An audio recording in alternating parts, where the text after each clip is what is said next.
You know, the governor stayed away from mentioning Mayor Bill de Blasio by name today, but he did emphasize that local government has a very important role in enforcing the laws.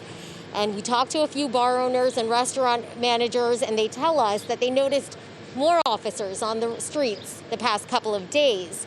And they believe it's making an impact because already they've noticed smaller crowds.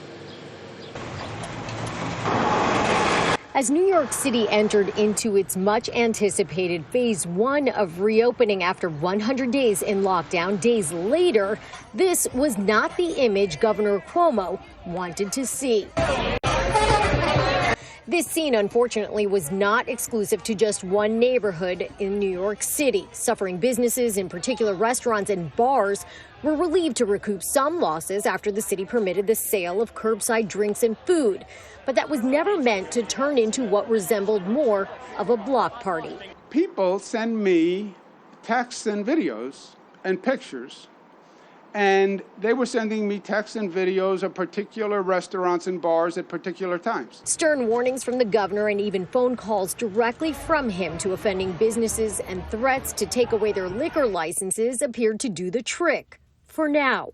In the meantime, the city's newly hired contact tracers are monitoring new cases of COVID-19. Dr. Ted Long, who is heading up the city's tracing corps, says there are 3,000 of them tracking those cases and identifying others who may have been exposed, whether from scenes like this or from mass protests by the thousands that show no signs of slowing down.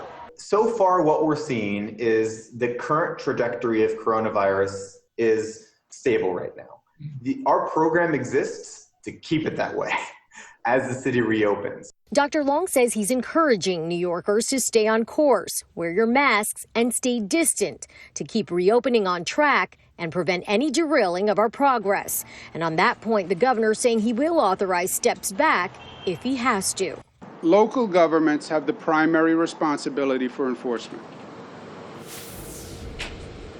So the business owners that we talk to around here, the bar managers, they all want the same thing. They don't want their state liquor licenses taken away. They certainly don't want to get shut down. And they definitely don't want to see any infection rates going up around the city. Here's what all of them told me. They just wish New Yorkers, their patrons, and the people that were out the past weekend took this a little bit more seriously. And that they wore those masks and they keep working together to make sure that we are doing reopening responsibly. From the East Village, Narmeen Chaudhry, Pix 11 News.